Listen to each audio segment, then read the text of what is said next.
कुछ लोग अपनी पूरी जिंदगी कंफर्ट के पीछे भागते हैं और कुछ लोग कंफर्ट छोड़कर एक ऐसे पर्पस के पीछे चले जाते हैं जिसका रिजल्ट शायद उन्हें कभी ना मिले। सोनम वांगचुक जैसे लोग हमें एक इम्पोर्टेंट साइकोलॉजिकल ट्रुथ दिखाते हैं। पर्सन सिर्फ पैशन, फ्रेम या कंफर्ट से मोटिवेट नहीं होता है।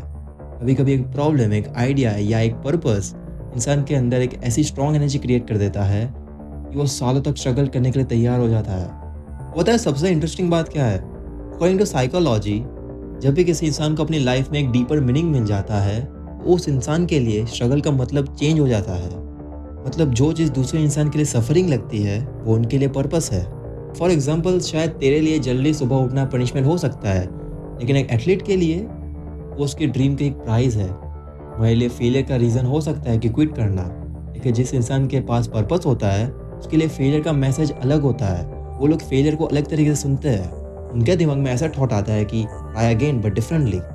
लोग छोड़ने का नहीं सोचते हैं। और यही डिफरेंस है कंफर्ट ड्रिवन लाइफ में और पर्पस ड्रिवन लाइफ में। कंफर्ट तुमसे कहता है यहाँ पेन है, वहाँ से दूर चले जाओ, लेकिन पर्पस तुम्हें पूछता है इस पेन का कोई मीनिंग है? और जब तुम्हें लगता है कि तुम्हारा स्ट्रगल किसी मीनिंगफुल चीज़ के लिए है, तुम पेन को कम्प्लीटली एलिमिनेट करने की कोशिश नहीं करते हो, उस पेन को टॉलरेट करना सीख जाते हो। Because humans can tolerate a surprising amount of difficulty when they believe that difficulty has meaning. For example, sir Victor Franklin ने अपने वर्क में ये ऑब्जर्व किया है कि जब भी किसी इंसान के पास रीज़न होता है जीने का, वो एक्सट्रीम डिफिकल्ट सिचुएशन भी टॉलरेट कर देता है। लेकिन यहाँ पे एक इम्पॉर्टेंट बात समझना ज़रूरी है। पर्पस का मतलब ये नहीं है कि तुम्हें दुनिया बदलनी है। पर्पस का मतलब ये भी नहीं कि तुम्हें फेमस बनना है।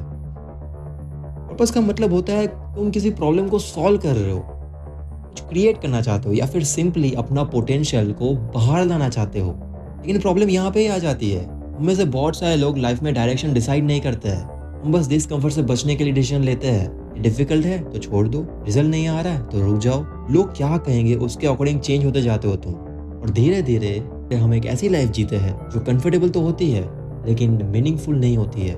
इसलिए शायद क्वेश्चन ये नहीं है कि मैं अपनी लाइफ को कंफर्टेबल कैसे बना सकता हूँ।